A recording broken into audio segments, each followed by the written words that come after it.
Our next speaker is a friend of mine, Eliezer Yudkowsky. He's a research fellow at the Singularity Institute, which is helping to organize this event. He's been working ferociously on this question of how to build a friendly AI for the last 10 years. But it's not primarily about just all the work he's put into it, but about some of the very interesting things that have come out and of that process, and that's what he's going to share with us today. Eliezer. Good afternoon. I'm Eliezer Yudkowsky, a research fellow of the Singularity Institute for Artificial Intelligence. The title of today's talk is The Human Importance of the Intelligence Explosion.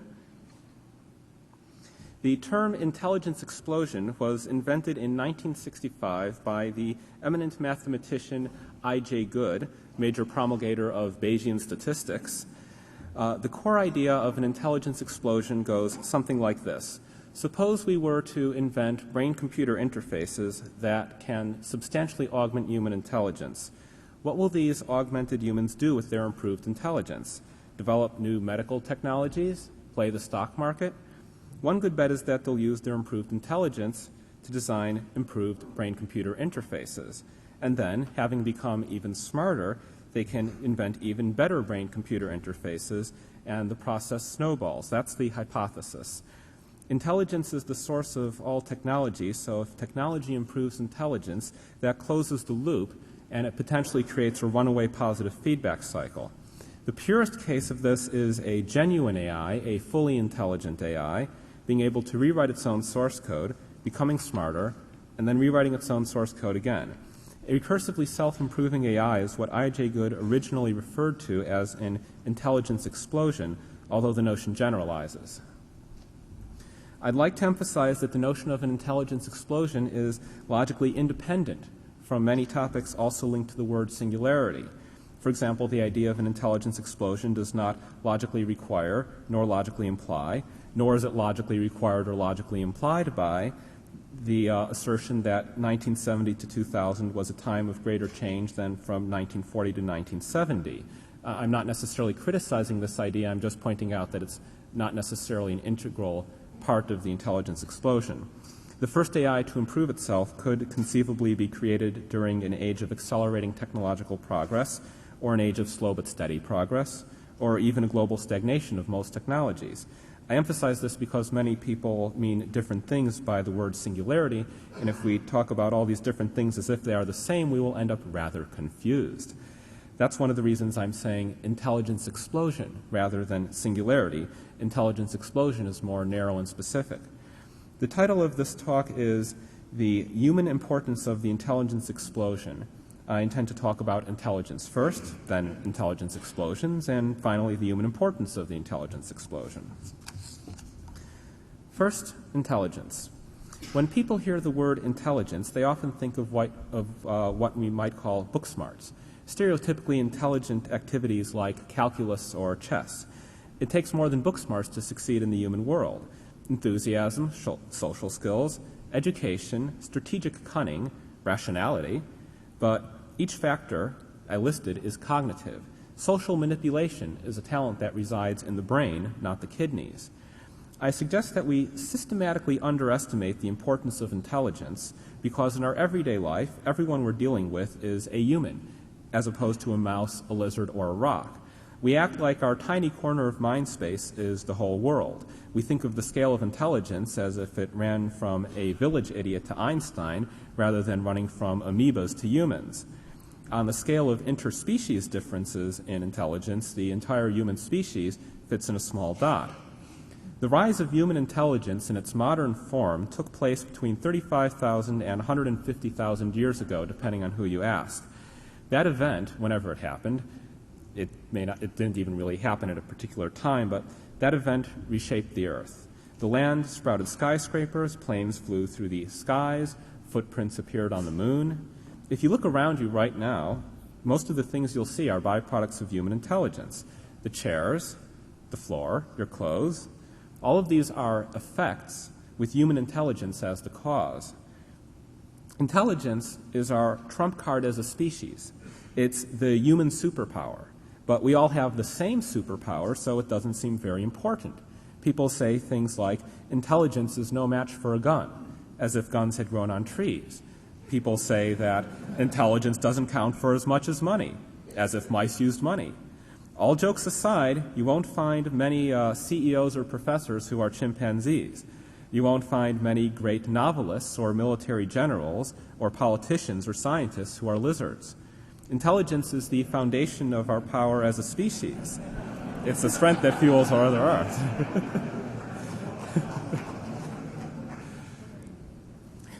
Advertisers want you to believe that the word futuristic means gleaming chrome and blinking lights, fascinating gadgets, and expensive toys because that's what they want to sell you. Suppose that future biotechnology does produce artificial red blood cells that let you hold your breath for 4 hours. But so what? Humanity did not rise to prominence upon Earth by holding its breath longer than other species. The future technologies that will really matter are the technologies that impact upon the mind, the cognitive technologies, neurotechnology, brain-computer interfacing, and the purest form, artificial intelligence. Intelligence is the most powerful force in the known universe, and it's also the most confusing question left in modern science. The phenomenon of intelligence is indisputably real. We see its effects every day, but you can ask, how does intelligence work? And get 10 different answers from 10 different serious scientists. There's a great deal we know about the mind. It is not a complete mystery, but the knowledge is scattered across dozens of different fields: neuroanatomy, evolutionary psychology, computational neuroscience, information theory, cognitive psychology, Bayesian rationality, etc., etc., and of course, the field currently called artificial intelligence. We know an enormous amount about the mind. But we also know that there are things we don't know because we have all this knowledge and we don't have human-level AI. So there are things about the mind that we don't understand. But let us remember the words of the mathematician E.T. Jaynes, who observed that if we are ignorant about a phenomenon, this is a fact about us, not a fact about the phenomenon itself. Confusion exists in our minds, not in reality. A blank spot on your map does not correspond to a blank territory. Science has encountered many mysterious questions, but we have yet to find a mysterious answer. So do not say intelligence is a mysterious phenomenon, because there are no phenomena which are mysterious in themselves.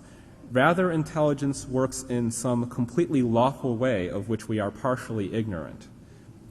So there's a lot more I wish I could say about intelligence, but this is only a 30-minute talk, and the last time I gave a lecture on intelligence, I had 90 minutes to talk, and I still had to leave things out. So if you Google on Singularity Institute or go to singins.org and then click on the sidebar for summit notes, you'll find a web page that has a link to a video of the 90-minute lecture that I gave on intelligence and also some book chapters I've written for edited volumes. And if you're interested in heuristics and biases, scope neglect, the various errors in human reasoning that people are talking about, there's a book chapter that I did for Nick Bostrom on those, and that's also linked to from there. Anyway, onward to I.J. Good's intelligence explosion. I originally gave the example of humans augmented with brain-computer interfaces using their improved intelligence to build better brain-computer interfaces.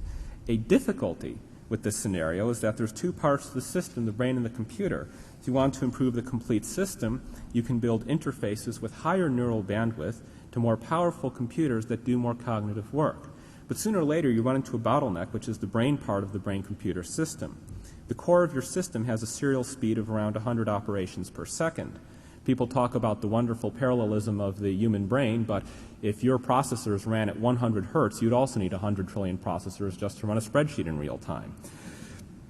So the core of your system is slow, and what's worse, you can't reprogram it. Evolution did not build humans' brains to be hacked.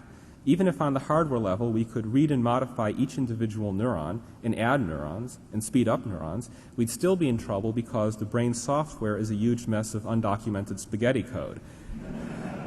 The human brain is not end-user modifiable. Alert Cory Doctorow.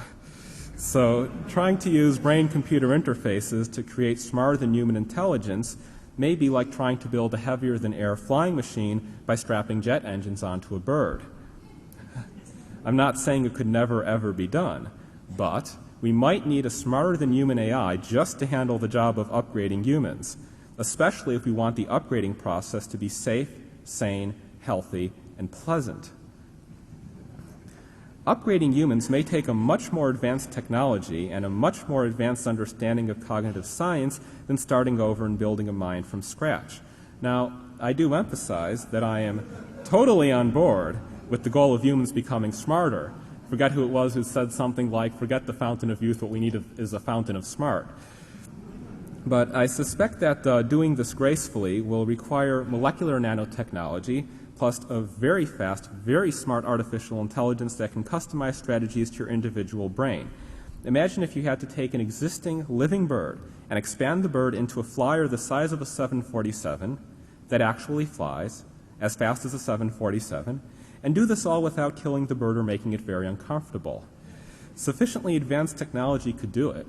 An ultra-smart AI with nanotech could probably do it, but you can't do it just by strapping jet engines onto the bird. It's not that easy. For similar reasons, I don't think we should merge with our machines. My toaster is designed to toast bread. It is not designed to merge with me.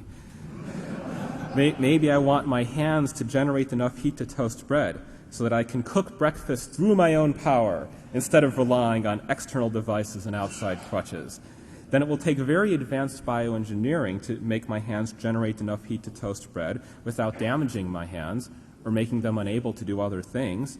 There would be some optimal strategy for upgrading my hands in the healthiest, most graceful way, and that optimal strategy would not be to merge with a toaster.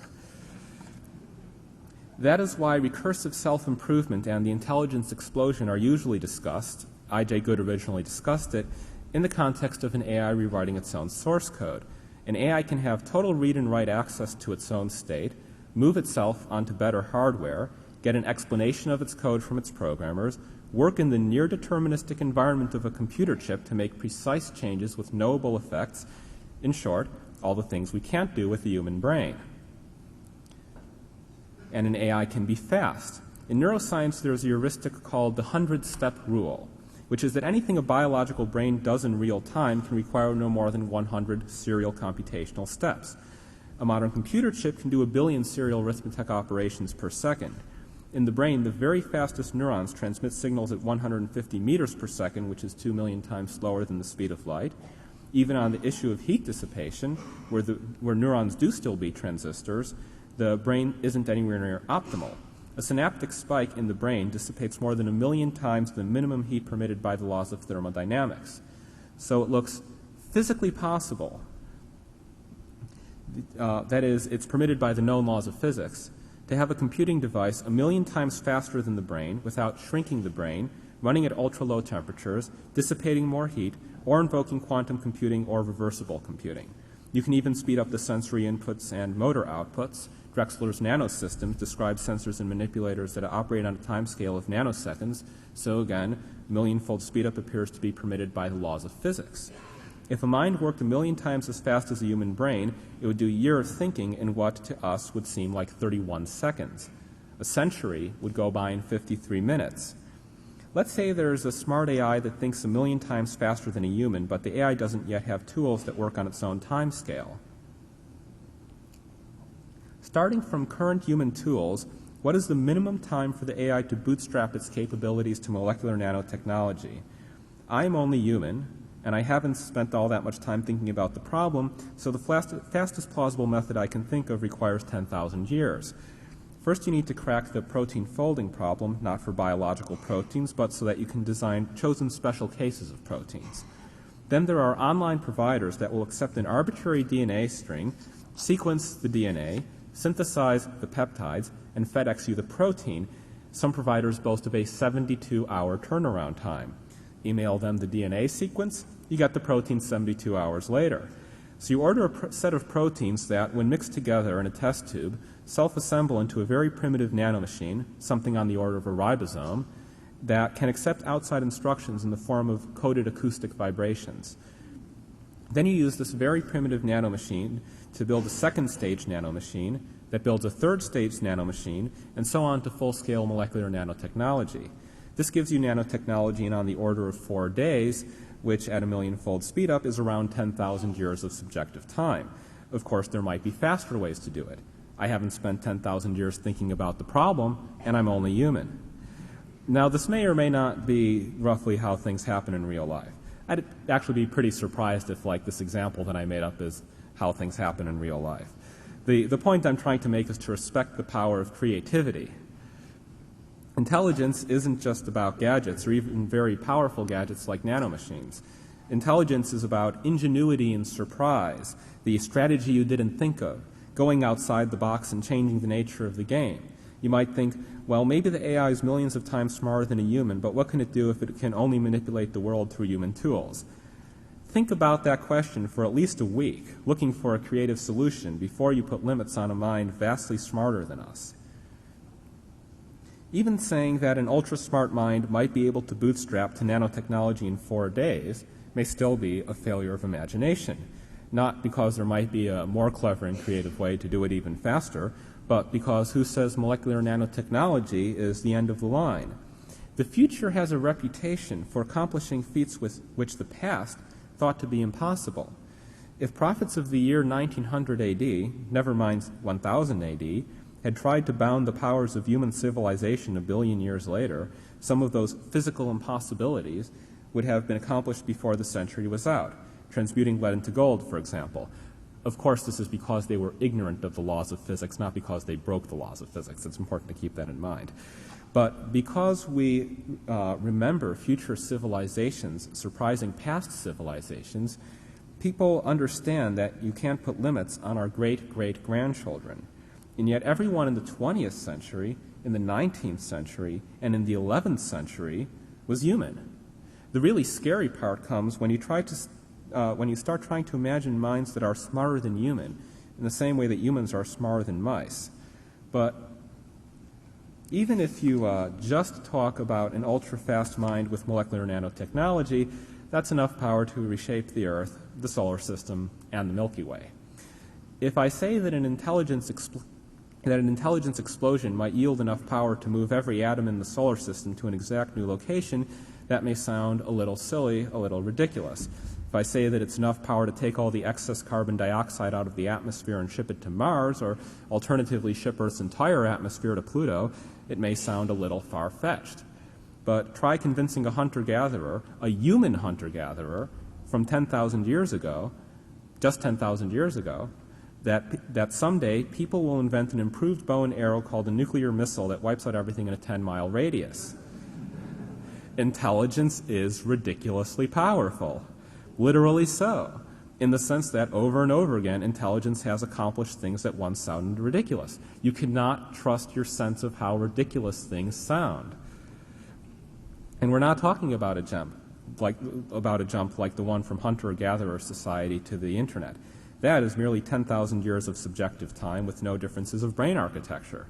The intelligence explosion would be a much bigger jump. It could and probably will reshape the entire world. Can we prevent an intelligence explosion from ever happening? This seems pretty unlikely to me. If you try to balance a pen exactly on its tip, it's very difficult because if the pen tilts a little, gravity pulls it over a little more, and the process accelerates. In the same sense, if technology improves intelligence a little, it becomes easier to invent even more powerful cognitive technologies, and again, the process accelerates. Alternatively, a civilization can wipe itself out. That would be a stable state, not going to any other state, the ashes of a dead planet forever circling the sun. It does seem to me that sooner or later a civilization is bound to wander into one region or the other, a superintelligent region or a dead planet region. So what can we do? Because, of course, you're going to do something. You're not going to hear that the destiny of all humankind hangs in the balance, say, wow, cool, this was such an entertaining day, and then go back to watching television. Other people might be that silly, but you're smarter than that, right? But what can we do?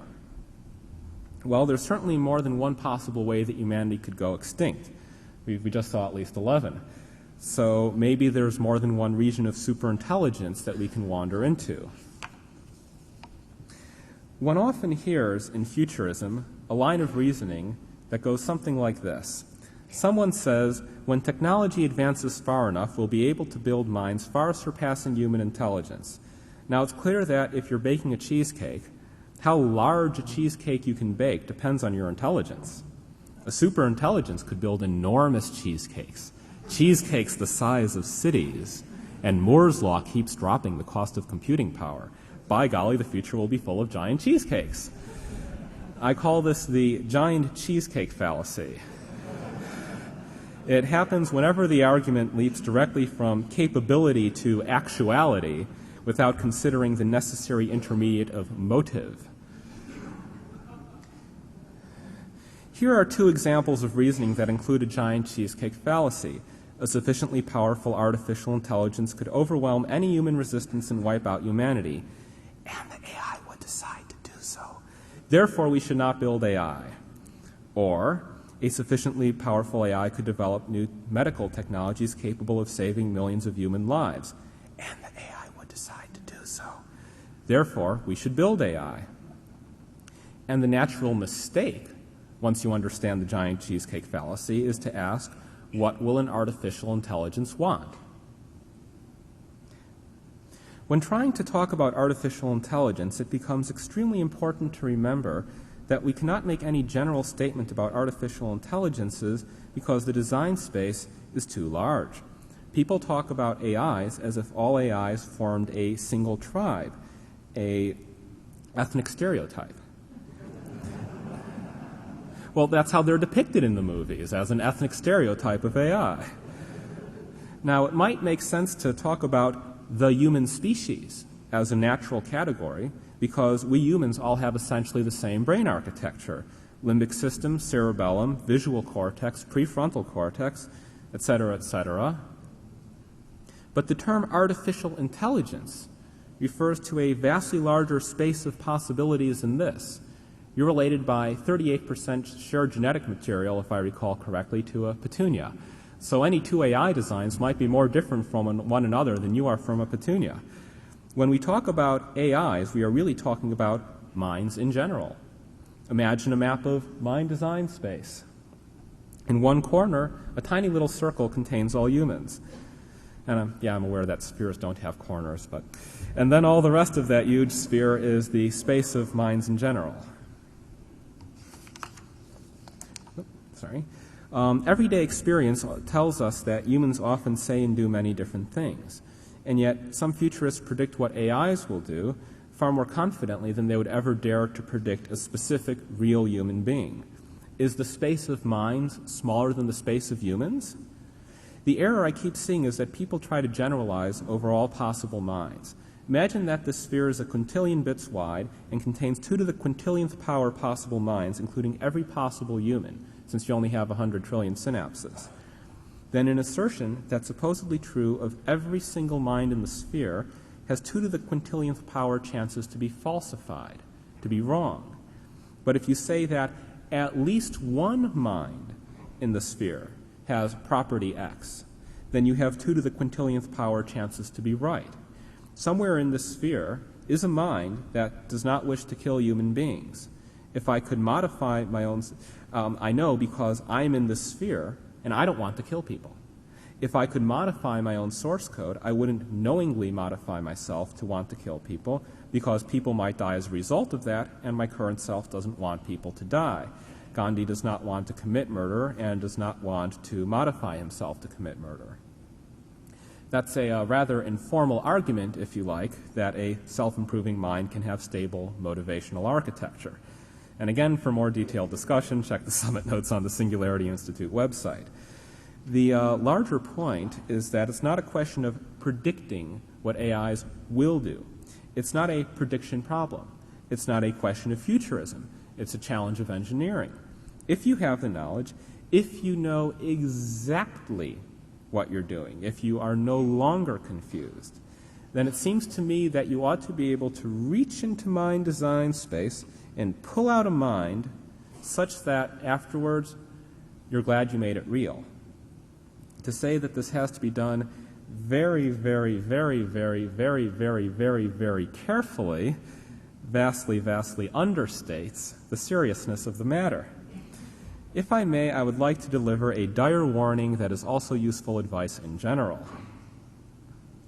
Norman R.F. Meyer discovered that if you instruct a group, do not propose solutions until the problem has been discussed as thoroughly as possible without suggesting any, then that group produces superior solutions to groups not given the instruction.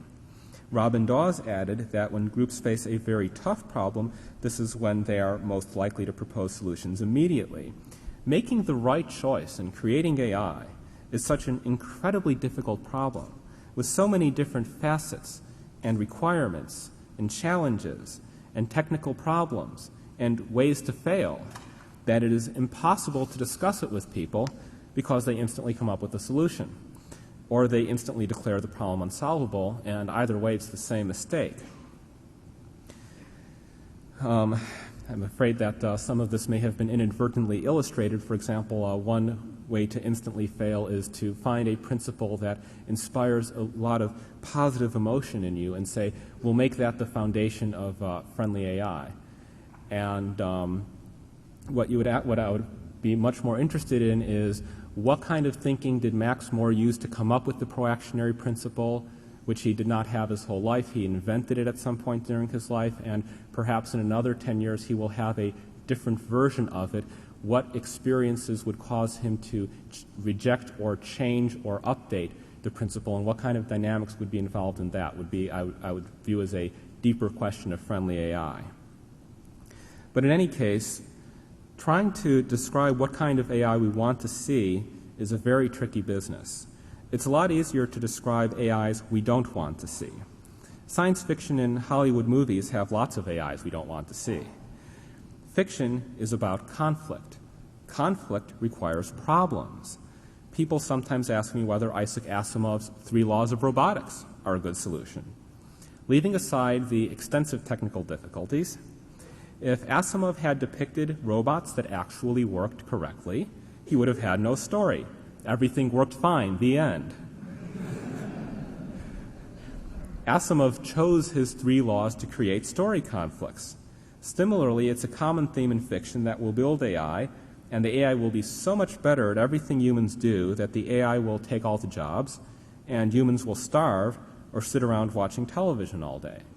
And I would view that as a sad ending, a waste of what the human species could have been. Doing someone's work for them is not always helpful. The real advance in AI, I feel, will come when we have automated theorem provers that say to their users, you'll be better off if you learn to prove your own darn theorems. But it is a giant cheesecake fallacy to say that just because an AI can do a job, the AI will do that job. Some possible minds might decide to do all our work for us, but some minds won't. So if we end up watching television all day, or feeling that our lives and destinies have been taken away from us and we've become nothing but pets, it's because someone, an AI researcher or someone, pulled the wrong mind out of design space. Likewise, if we all end up dead. So I think that sad endings are possible, but not inevitable. And it seems to me sometimes that even some of what's depicted as a happy ending is pretty sad, and I think that's because people imagine AIs as if they're these pre-existing entities that where you only have like a limited number of options, not things you can create from scratch, pull any mind out of mind design space. And because of that, I think sometimes that even the optimists describe scenarios that are kind of sad, and I don't think we have to settle for that. I think we can find a happy beginning if we know exactly what we're doing, which isn't necessarily easy. I don't think we can win if we're poking around randomly in mind design space with no idea what's going to pop out, but hoping for anything interesting to happen so we can write a paper about it. Very few people want to destroy the world. Very few people would create hell on earth on purpose, but good intentions cannot make up for ignorance or carelessness. I use the term friendly AI to refer to this whole challenge. Creating a mind that doesn't kill people and does cure cancer The problem of, which is a rather limited way of putting it, more generally, the problem of pulling a mind out of design space such that afterwards you're glad you did it. If I narrow it down any more than that, well, I mean, like, again, like in other writings, I've tried to narrow it down more, but at this stage, you phrase it in as broad a way as possible. You don't build the answer into the question. The challenge of friendly AI looks possible, but very difficult.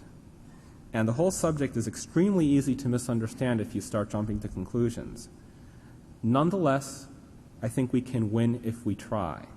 At this point, we're not really trying. It's not on the agenda. But I think that if we, like, imagine it, like, if we tried, we could win. How likely is that?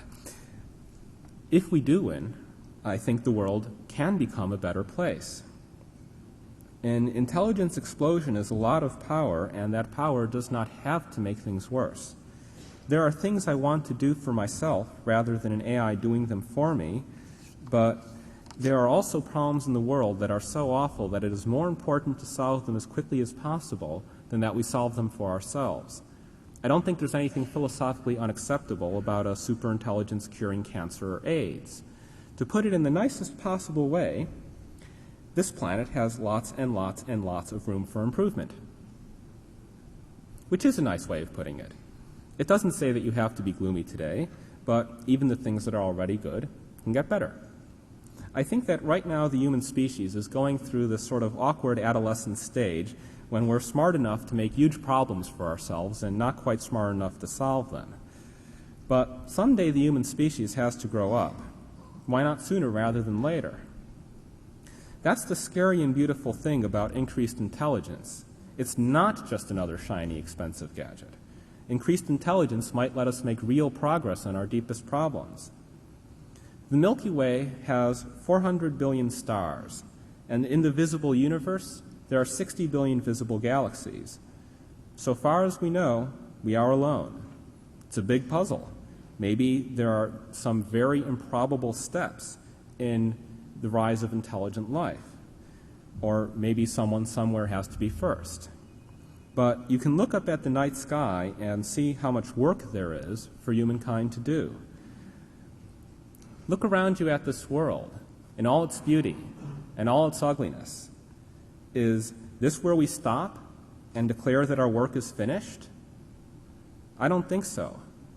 Not with so many people living in pain, and not with so many people living lives of quiet desperation, and not with all those stars twinkling in the night sky.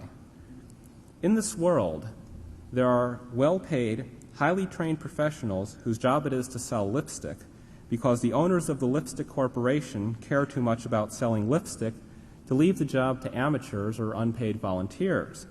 The Singularity Institute for Artificial Intelligence was founded on the principle that the fate of the human species deserves at least 1,000th the consideration we give to lipstick. Someday after all of this is over, an awful lot of people are going to look back and kick themselves and say, what on earth was I doing? Why was I sitting around watching television while the fate of all humankind hung in the balance and almost no one was doing anything? In 100 million years, no one's going to care who won the World Series, but they'll remember the first AI.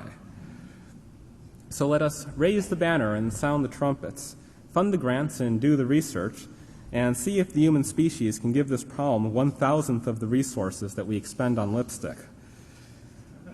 For a lot more information and all the parts I had to leave out of this talk, please visit the Singularity Institute website at singins.org or Google on Singularity Institute.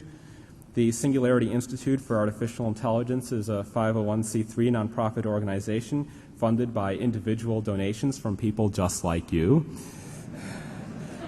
If you all go back to your day jobs with a warm, fuzzy feeling and a sense of renewed meaning, but you don't actually do anything as a result, then this day has accomplished nothing.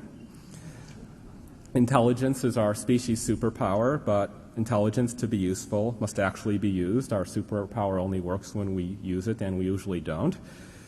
If you're already spending every dollar on matters of drastic importance to the fate of a billion galaxies, forget I said anything.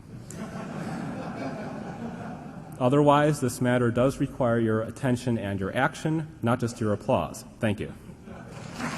you.